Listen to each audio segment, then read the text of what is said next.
The dust hung thick in the air of Port Hanson's main square. Ryu Tae pulled his hat lower over his eyes as he walked past the crowd gathering near the punishment post. He had come to town for supplies, nothing more. The last thing he needed was trouble with the consortium. But then he heard the crack of the whip. Tae stopped walking. The sound came again, followed by a small cry of pain. Against his better judgment, he turned toward the noise. Through the crowd of aliens and humans, he saw her. A young girl, barely 14 if he guessed right. Her skin was pale blue, marking her as Velari. She was tied to the post, her thin back already marked with red welts. "Thief!" shouted the consortium enforcer, a big human with cold eyes. "Let this be a lesson to all you Xenos. You steal from humans, you pay the price." The girl didn't cry out again. She bit her lip hard enough to draw blood. Tae saw her small hands gripping the post, shaking. Around them, the crowd watched in silence. Some looked away, others watched with approval. No one moved to help. The enforcer raised his whip again. Tae's hand shot out and caught the whip mid-air. The leather wrapped around his wrist, biting into his skin. He didn't flinch. "That's enough," Tae said quietly. The enforcer's face turned red. "Ryu Tae, should have known you'd stick your nose where it don't belong. Step back, or you'll join her." "She's just a kid," Tae said. He let the whip drop and stepped between the enforcer and the girl. "What did she steal? Food?" "3 ration packs, property of the Consortium Mining Authority." The enforcer's hand moved to the weapon at his belt. 2 more enforcers pushed through the crowd to stand beside him. "Now move, or we'll charge you with interference." Tae looked at the 3 men.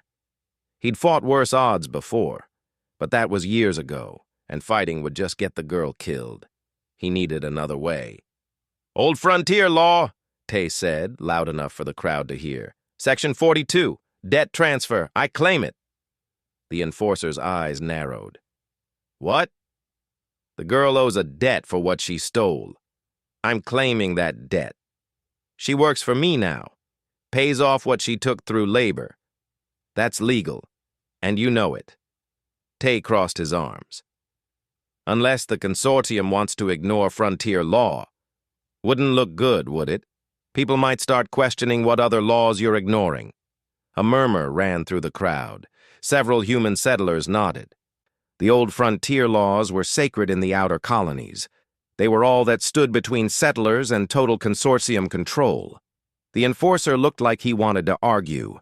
His jaw worked as he stared at Tae. Finally, he spat in the dust. "Fine.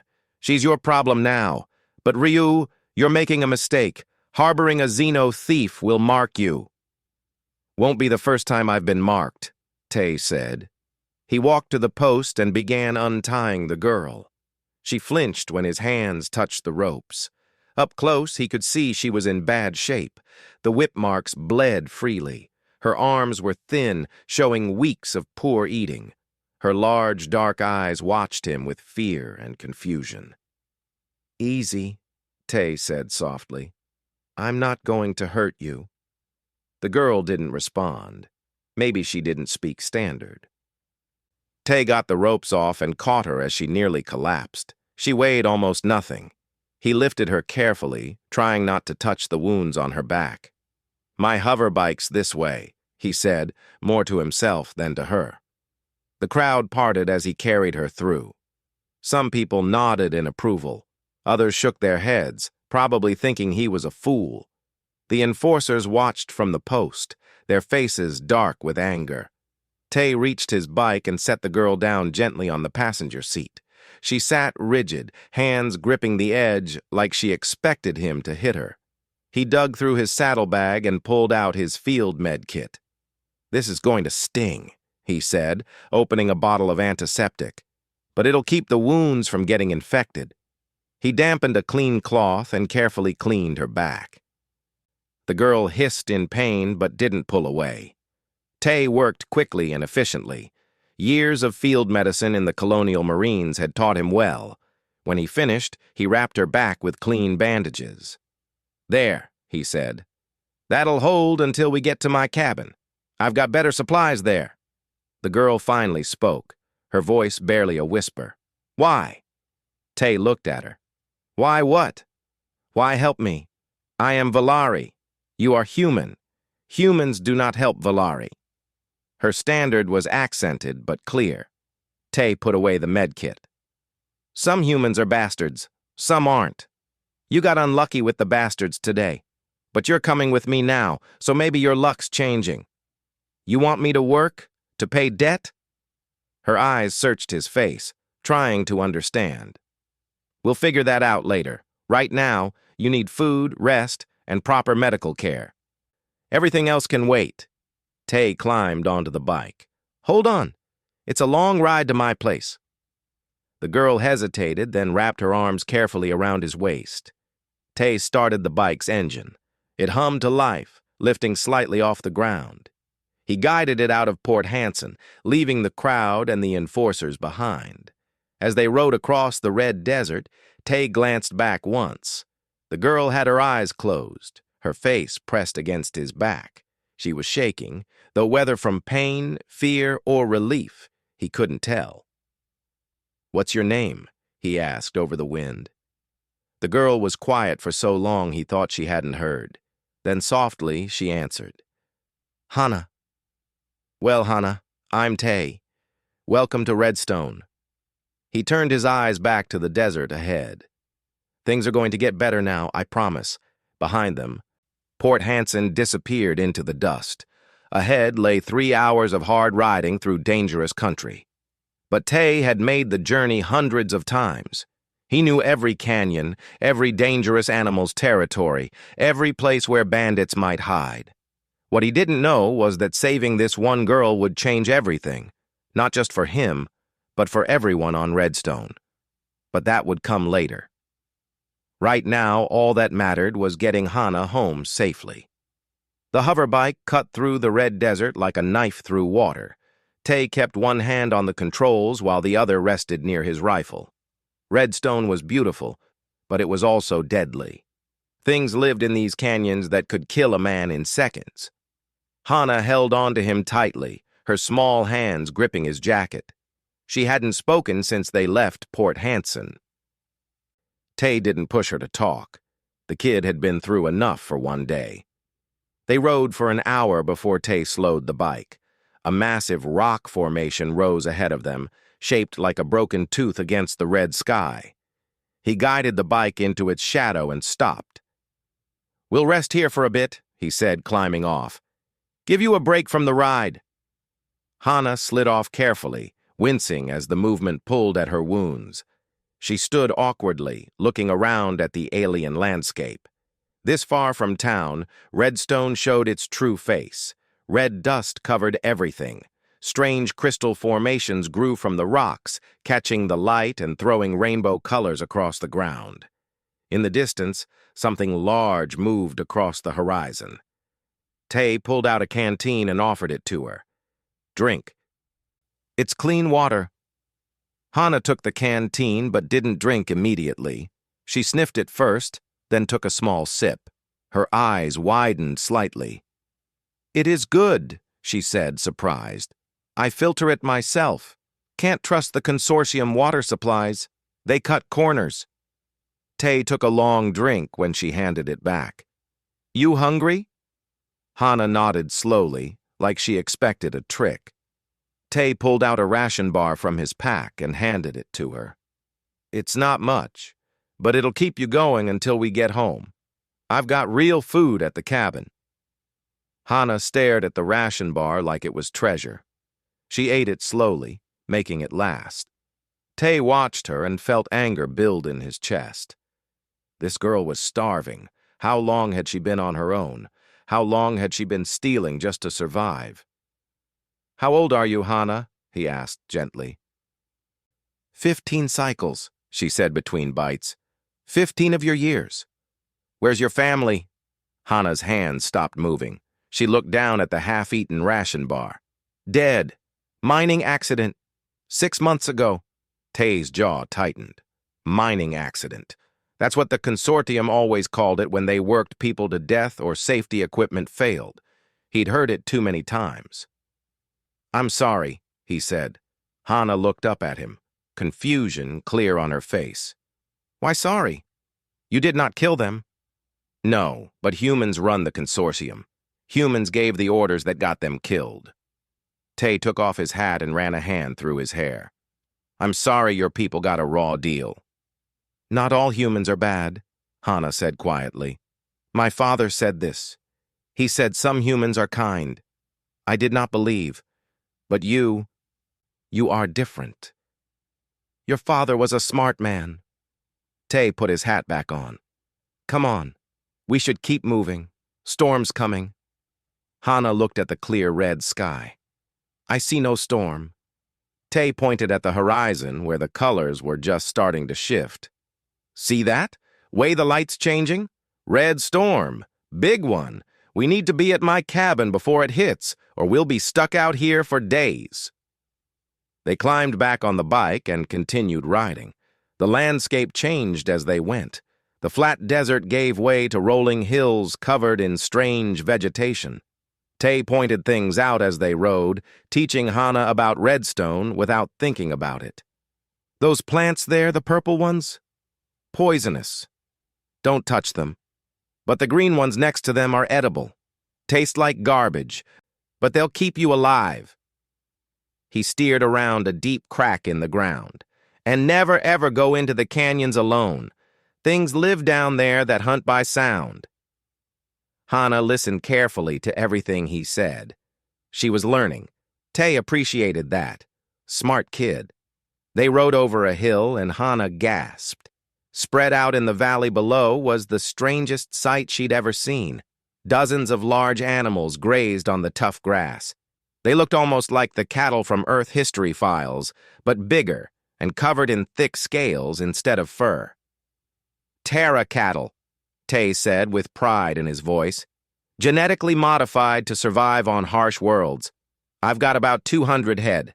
They're tough, mean, and ugly, but they make good meat and leather." "You raise them?" Hana asked. "You are a farmer?" "Rancher," Tay corrected. "And yeah, somebody's got to provide food for the colonies. Might as well be me." He guided the bike down toward the valley. "I used to be a soldier, colonial Marines. But after..." He paused. "After my family died, I needed something different, something peaceful." "The consortium killed your family too?" Hana asked quietly. "In a way. They hired raiders to attack independent settlements, wanted to scare people into selling their land cheap. My wife Yuri and our daughter were at our old place when the raiders came.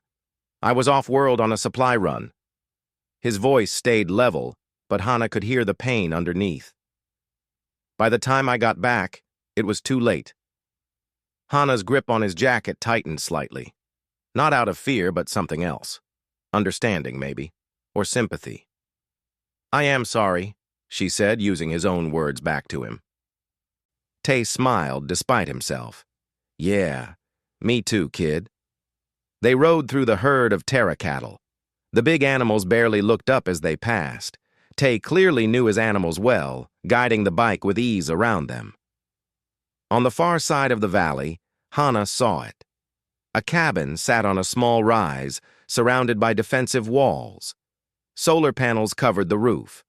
Strange devices that Hana didn't recognize pointed outward from the walls. It looked like a fortress pretending to be a home. "There it is," Tay said. "Home sweet home." As they got closer, Hana noticed more details. The walls were reinforced metal, not wood. The windows had blast shutters. This wasn't just a cabin. This was a bunker. "You expect attack?" she asked. "I expect trouble," Tay said. "Out here you prepare for the worst and hope for the best. I've got automated defenses, enough supplies for 6 months, and a backup generator. If the consortium or raiders or anyone else comes looking for a fight, they'll find one." The bike hummed up to the main gate. Tay spoke into a comm unit. "Aaron, open up. I've got company." A smooth, artificial voice responded. "Welcome home, Tay. I detect one additional passenger. Valari, female, juvenile. She appears injured. That's Hana. She's going to be staying with us for a while. Run a medical scan and prepare the guest room. Acknowledged. The gate swung open silently. Tay drove the bike inside and the gate closed behind them.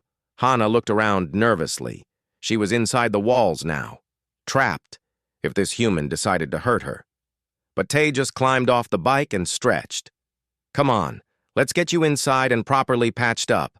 Then food, real food, and rest. Hana followed him to the cabin door, her heart beating fast. This human had saved her, bandaged her wounds, and brought her to his home. None of it made sense. But as Ty opened the door and warm light spilled out, Hana realized something. For the first time in 6 months, she wasn't alone in the dark. Maybe, just maybe, things really would get better. The inside of Ty's cabin surprised Hana. She had expected something rough and simple, like the shelters in the Valari workers' camp. Instead, she found herself in a space that felt like a real home. The main room was large and warm. A cooking area stood on one side with actual fresh food hanging from hooks. On the other side sat comfortable chairs and a table made from dark wood. The walls held shelves full of books, tools, and strange objects. Everything was clean and organized. "Aaron, lights up," Tay said. The lights brightened smoothly. Hana jumped slightly. "Do not be afraid," a calm voice said from everywhere and nowhere. "I am Aaron.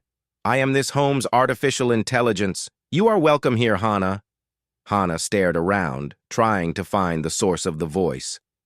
"It talks?" "She," Tay corrected gently. "Aaron's a she, and yeah, she talks. She runs everything here. Security, environmental controls, communications, best companion a man could ask for out in the middle of nowhere." "You flatter me, Tay," Aaron said, and Hana could swear she heard amusement in the artificial voice. Tay smiled. "Come on, kid. Let's get you to the guest room. Aaron, medical scan report." The patient has 3 lacerations across her back, all superficial. Dehydration at moderate level. Malnutrition consistent with inadequate food intake over several months. No broken bones or internal damage. I recommend thorough wound cleaning, proper bandaging, hydration, and immediate nutrition. Got it. Tay led Hana down a short hallway. He opened a door and gestured inside. "This is your room. Small, but it's got everything you need." Hana stepped inside slowly. The room had a real bed with clean sheets. A small window looked out over the valley. There was a closet and a desk with a chair. It was simple, but to Hana it looked like luxury. "Bathrooms through that door," Tay pointed. "Clean water, hot water even. Towels are in the cabinet. You can wash up while I get the medical supplies ready." Hana touched the bed carefully like it might disappear. "This is... for me?" "Yeah, kid. This is yours. Long as you're here, this is your space. Nobody will bother you in here. You got my word on that." Hana felt something strange in her chest. It took her a moment to recognize it. Hope. Dangerous, fragile hope. "Thank you," she whispered. Tay nodded and left, closing the door behind him. Hana stood alone in the room for a long moment.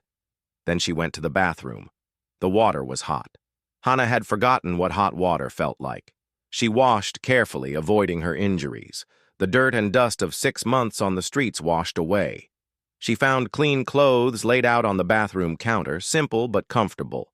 They were too big for her, but she didn't care. When she came out, Tay was waiting in the main room with a proper medical kit open on the table. "Sit," he said gently. "Let me do this right."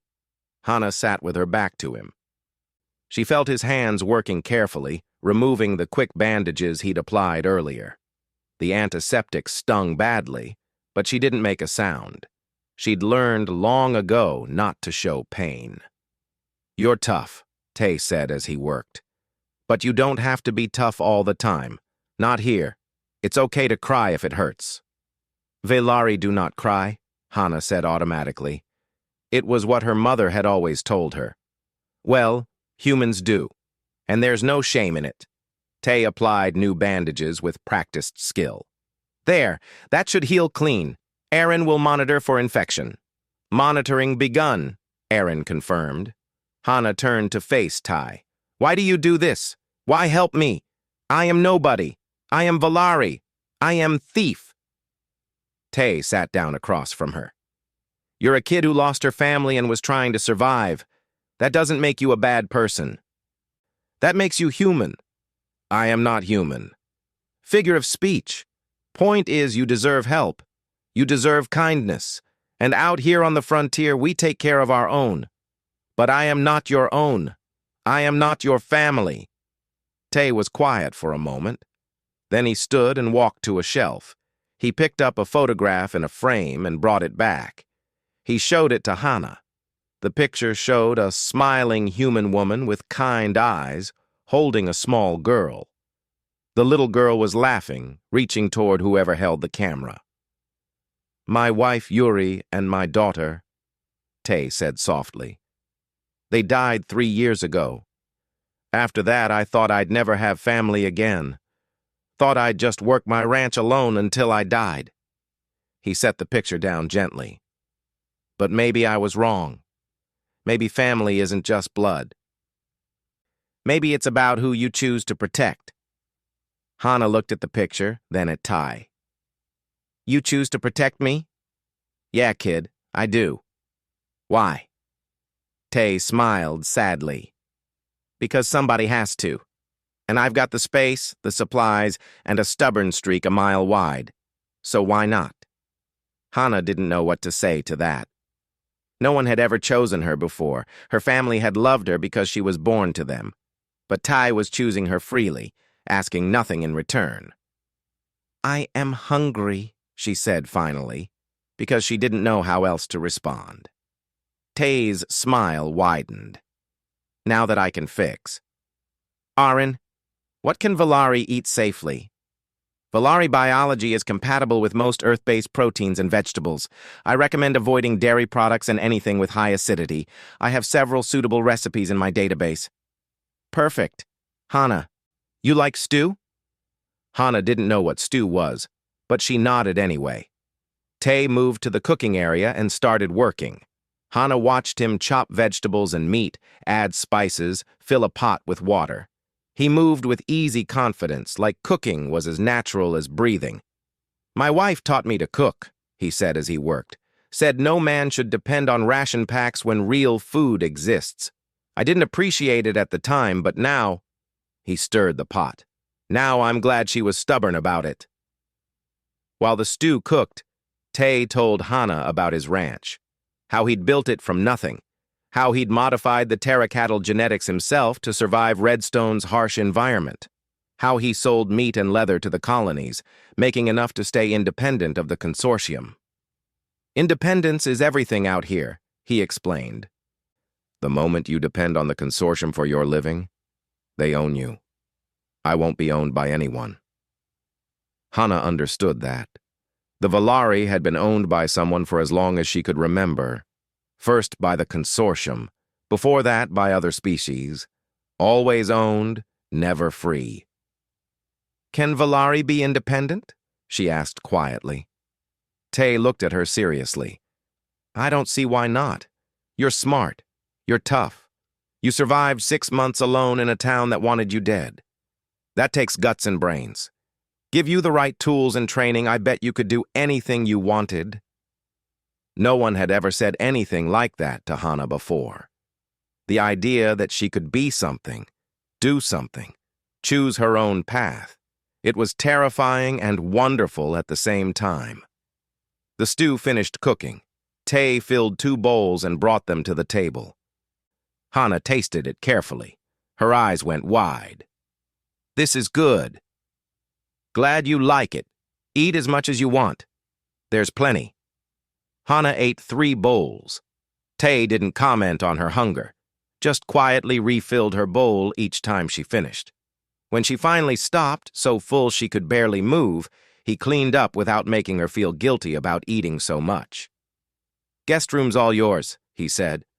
My room's at the other end of the hall. Erin's monitoring systems run all night, so you're safe. If you need anything, just say her name and she'll help you or wake me up. Hana stood slowly. Tay? Yeah? Tomorrow. You want me to work? To pay debt? Tay shook his head. Tomorrow you rest and heal. When you're better, if you want to help around the ranch, I won't say no. But there's no debt, Hana. You don't owe me anything. Hana didn't believe him. Everyone wanted something, but she was too tired to argue. She went to her room and closed the door. The bed was soft. The room was warm. For the first time in months, Hana felt safe. She lay down carefully, mindful of her back, and pulled the clean blanket over herself. Outside, the red storm Tai had predicted began to blow. Wind howled around the cabin, but inside, Hana was warm and fed and protected. Maybe, she thought as sleep claimed her, maybe this human really was different. Maybe things really could get better. 3 weeks passed like a dream. Hana's wounds healed cleanly, leaving only thin scars across her back. Tay fed her well, and she began to gain weight. Her thin arms grew stronger. Color returned to her pale blue skin. During those weeks, Hana learned what it meant to have a home.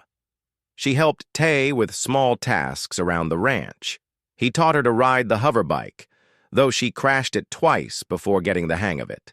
He showed her how to feed the Terra cattle and check the fence lines for damage. He even taught her to shoot. Every person on Redstone needs to know how to protect themselves, Tay said, handing her a small pistol. This isn't about violence. This is about survival. Hana had been afraid of the weapon at first, but Tay was patient, showing her how to hold it safely, how to aim, how to breathe before pulling the trigger. After a week of practice, she could hit targets consistently. Good, Tay said, watching her shoot. You're a natural. Hana smiled. She didn't smile much, but when she did, Tay always smiled back. In the evenings, they ate dinner together.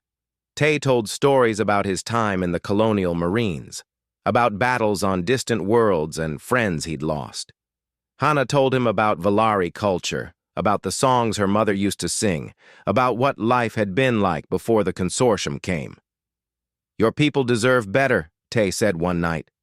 No species should be treated like property. But we are weak, Hana said. Valari have no weapons, no ships, no power.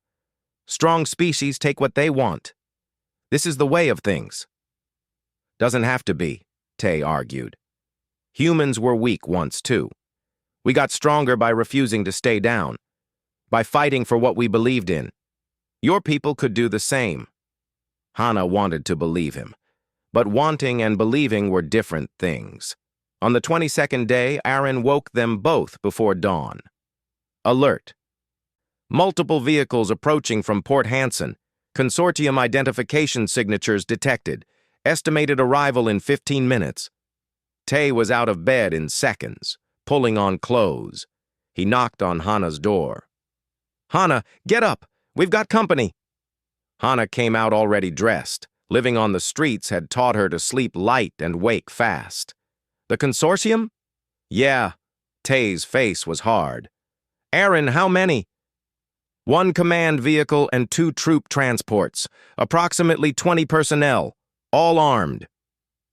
20 against 1. They're serious. Tay went to a locked cabinet and opened it. Inside was his old colonial marine armor and weapons. He pulled out a rifle and checked it with practiced ease. Hana, I want you to stay inside. Aaron, activate defensive protocols. Defensive systems online, Aaron confirmed. The cabin hummed as hidden weapons powered up. Tay, Hana said quietly, they come for me. I know. You should give me to them. They will hurt you if you refuse. Tay looked at her like she'd suggested he cut off his own arm. Kid, I'm not handing you over to those bastards. You're under my protection now. They want you, they go through me. But there are 20 of them. I've faced worse odds. He handed her a comm device. You stay here with Aaron. If things go bad, she knows what to do. Understand? Hana took the device with shaking hands. Tay, please, do not die for me. I am not worth it. Tay put a hand on her shoulder. Yes, you are. Don't ever think you're not. He headed for the door. Aaron, keep her safe. Always, Aaron said. Tay stepped outside as the consortium vehicles pulled up to his gate. The sun was just starting to rise, painting the sky red and gold. 20 armed enforcers climbed out of the transports. Leading them was a man in an officer's uniform, Commander Kang. Tay recognized him. Kang was consortium through and through, loyal to the mining authority above all else. Ryu, Tay, Kang called out. We need to talk. So talk, Tay said, standing behind his defensive wall. But you're not coming inside. We're looking for a Valari girl. Reports say you took her from Port Hansen 3 weeks ago. I claimed legal debt transfer. It's all recorded. The girl works for me now. That's the problem, Kang said. Turns out that girl witnessed something she shouldn't have. A mining incident. We need to question her. Question her about what? Kang's smile was cold. That's classified consortium business. Tay felt ice in his gut. Hana had mentioned her family died in a mining accident. If she'd witnessed something that made the consortium this nervous, it was no accident at all. She's not going anywhere, Tay said flatly. I'm not asking, Tay. Hand over the girl or we'll take her by force, and we'll revoke your settlement charter. You'll lose everything. Try it, Tay said. Aaron, show them what happens to people who threaten my home. The automated turrets rose from their hidden positions along the wall. Targeting lasers painted red dots on every enforcer. I've got enough firepower here to hold off a small army, Tay said calmly. You want to test that theory? Kang's face went red. You're making a mistake. The consortium will bury you for this. The consortium can try. Before Kang could respond, more hover bikes appeared on the horizon. Tay felt relief wash through him. He recognized those bikes. 3 riders pulled up outside Ty's walls. Wu, a grizzled old rancher with a cybernetic arm. Jin, a former pilot who now grew crops in the valleys. Sun, a young man who ran supply convoys between settlements. Heard you might need backup, Wu said, his rifle resting across his bike's handlebars. Emergency comm channel lit up like a festival. We stand with our neighbors, Jin added. Sun just grinned. Besides, we've all been wanting to tell the consortium where to stick it. Seems like today's the day. More bikes appeared. Then more. Within minutes, a dozen independent settlers surrounded Tay's property, all armed, all ready to fight. Kang looked around at the gathering crowd, his confidence wavering. This is illegal assembly. I'll have you all arrested. For what? Wu laughed. Visiting our neighbor. Last I checked, that wasn't a crime. Even the consortium can't arrest people for being friendly. You're harboring a criminal witness, Kang shouted. She's a kid, Jin said quietly. And from what I hear, the only thing she witnessed was the consortium covering up murder. Kang went very still. That's a serious accusation. Then prove it wrong, Tay said. Let an independent tribunal question Hana. Full recording, full transparency. If she's lying, I'll hand her over myself. But if she's telling the truth, then the consortium has some explaining to do, Wu finished. Inside the cabin, Hana listened to everything through the comm device. Her hands shook. These humans, these strangers, were willing to fight for her, to risk everything for a Valari girl they'd never met. It made no sense, but it was happening. Aaron, Hana whispered. Can I speak through Ty's comm? Of course, patching you through now. Hana's voice came through Ty's earpiece, and he activated his external speakers so everyone could hear. Commander Kang, Hana said, her voice stronger than she felt. I saw what happened at Mine 7. I saw the overseers ignore the safety warnings. I saw them force workers into unstable tunnels. I saw the collapse. and I saw the enforcers execute the survivors so there would be no witnesses. Silence fell over the gathering. I recorded it, Hana continued. On my mother's datapad, I have been hiding the files. If anything happens to me, they will be sent to every news network in human space. It was a bluff.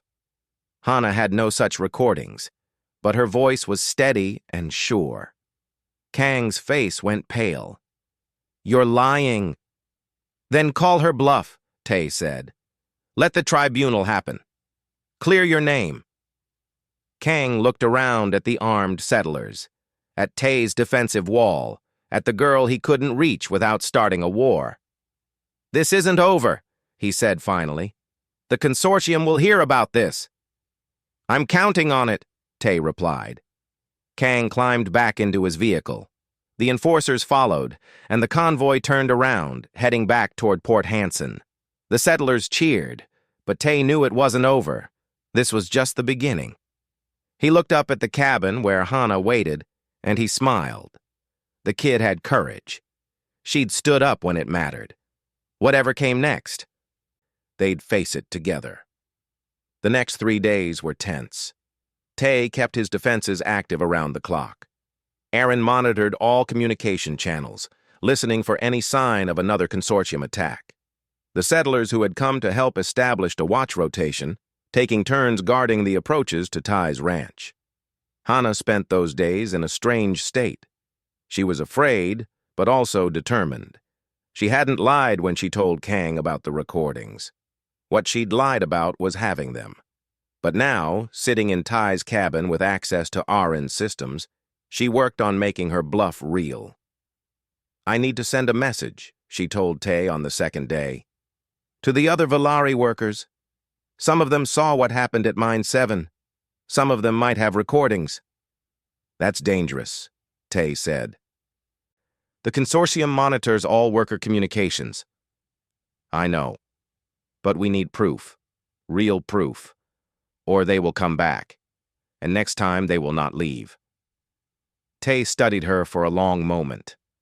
The scared girl he'd saved from the whipping post was gone. In her place stood someone braver, someone willing to fight. Aaron can route a message through encrypted channels, he said finally.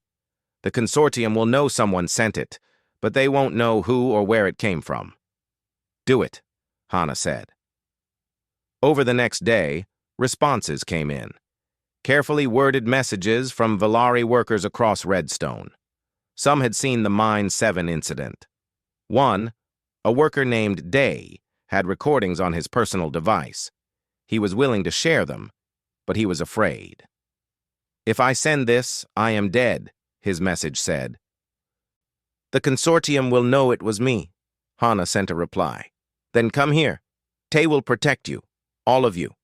Any Valari who wants to be free, come to the ranch. We stand together.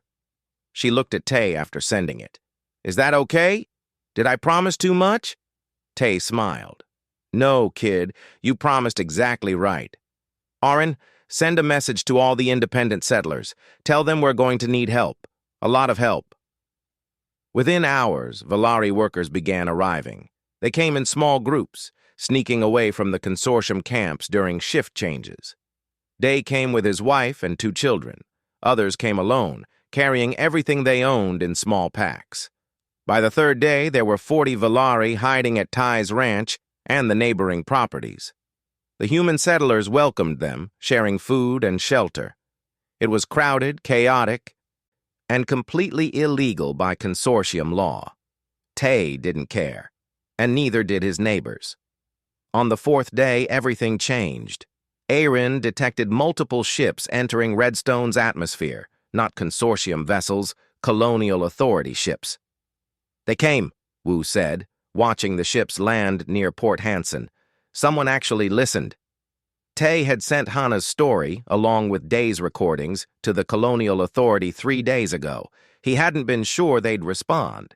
The authority and the consortium were always fighting over jurisdiction on frontier worlds, but they'd come. And that changed everything. Commander Kang arrived at Tay's ranch that afternoon. but not with enforcers. With him came authority officers and an independent tribunal judge. The judge was an older woman named Park, known for her fairness and her hatred of corruption. "Mr. Ryu," Judge Park said when Tay met them at his gate, "I've reviewed the materials you sent. If they're authentic, the consortium has committed serious crimes on this world." "They're authentic," Tay said. "I've got 40 witnesses who can testify." Kang looked like he wanted to disappear. The mighty consortium commander was now small and quiet, flanked by authority officers who watched him carefully. "I need to speak with the primary witness," Park said. "The Valari girl, Hana." Tay brought Hana out. She walked with her head high, no longer afraid. Day came with her, carrying his data pad with the recordings. For 3 hours, Judge Park interviewed them.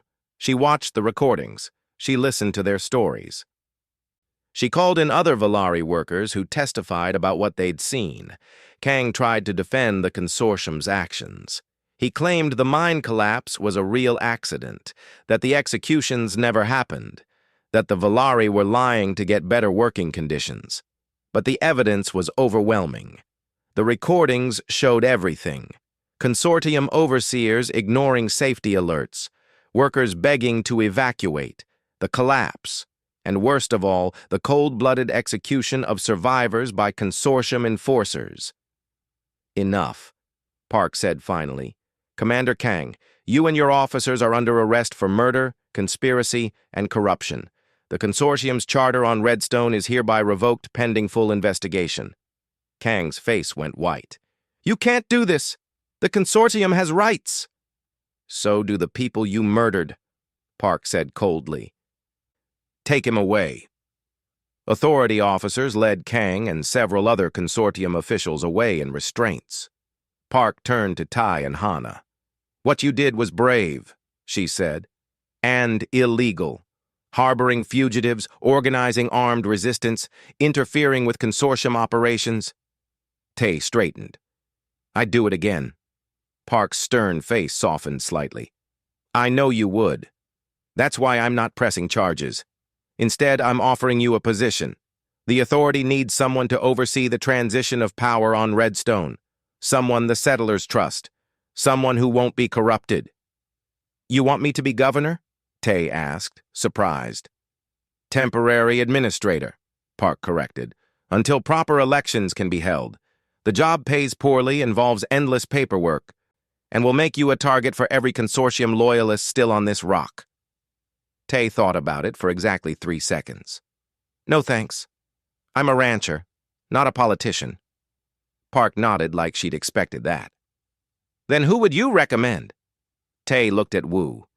The old rancher shook his head firmly. He looked at Jin, who also refused. Then his eyes fell on Hana. "Give it 5 years," Tay said. "Train the Valari. Give them citizenship, education, and rights. In 5 years, they'll be ready to govern themselves. Until then, set up a council, equal parts human and Valari. Let them figure it out together." Park considered this. "That's actually a good idea. Unusual, but good." She turned to the gathered Valari. "What do you think? Are you willing to work with humans to build something better here?" Day stepped forward. "If they are willing to work with us, yes. We are tired of being owned. We want to be free." "Then it's settled," Park said. "I'll recommend the council approach to the authority. In the meantime, all Valari on Redstone are granted temporary protected status. No one can force you to work or deport you. You're free." The Valari stood in stunned silence. Then slowly they began to cry. Not from sadness, but from relief, from joy, from hope. Hana felt tears on her own face. She looked at Tay, who was smiling. "Thank you," she whispered. "Don't thank me," Tay said. "You did this. You stood up when it mattered. You gave your people hope." Over the next weeks, Redstone transformed. The consortium packed up and left, their corruption exposed for all to see. The authority established a small garrison to keep order. The council began meeting, awkward at first, but slowly finding their rhythm. Valari workers became Valari citizens. They moved out of the cramped worker camps and built their own settlements. Some stayed near the mines, now running them safely and fairly. Others, like Day, started farms. A few, encouraged by Tai, tried ranching, and Hana stayed at Tay's cabin. "You could go anywhere," Tay told her one evening, 6 months after everything changed. "The authority would sponsor your education. You could see Earth, learn at their academies. You're smart enough for anything." Hana looked out over the valley where Terra cattle grazed peacefully. The red sun was setting, painting everything gold. "I could," she agreed. "But this is home. You are my family. Why would I leave?" Tay felt his eyes sting. Yeah, I guess it is. "Hey, I've been thinking. Would you want to make it official? Let me adopt you legally? You'd be Hana Ryu, my daughter." Hana turned to him, her dark eyes wide. "You want me? Truly?" "Truly," Tay said. "I know I'm not your real father. I can't replace what you lost, but I'd be honored to be your family if you'll have me." Hana threw her arms around him. For the first time since her parents died, she felt complete. She had a home. She had a purpose. She had a future. "Yes," she said. "Yes, I want that." 5 years later, Hana stood in the new settlement hall. She was 20 now, tall and strong. She wore the uniform of a colonial ranger, a position she'd earned through hard work and determination. Before her, a crowd of humans and Valari gathered for the first free election on Redstone. The council had done its job well. Now, the people would choose their own leaders. Tay stood in the crowd, older but still strong, still running his ranch. He'd been nominated for governor but had refused, as expected. Instead, he'd nominated Day, who had become a respected leader in the Valari community. The election results came in. Day won by a landslide, with strong support from both humans and Valari. A human named Park was elected as deputy governor, ensuring both species had representation. After the announcement, a reporter from an Earth News network approached Tai. "Mr. Ryu, why do you think humans are so willing to fight for species not their own?" the reporter asked. Tay looked at Hana, who was laughing with her friends, both human and Valari. He thought about his wife and daughter, gone but not forgotten. He thought about the 40 Valari he'd sheltered, now free and thriving. "Because someone's got to give a damn," he said simply. "Might as well be us." That night, Tai and Hana sat on the porch of the cabin, watching the stars come out. The settlement they'd helped build glowed in the valley below. It was called Haven's Rest now, a place where anyone could be free. "I'm proud of you," Tay said. "Your parents would be proud too." "I had good teachers," Hana replied. She leaned her head on his shoulder. "Thank you, Dad, for everything." Tay smiled. "Thank you, daughter, for giving an old cowboy a reason to care again." They sat in comfortable silence as Redstone's red sun finally set and the stars blazed overhead. Tomorrow would bring new challenges, but tonight they were home, and that was enough.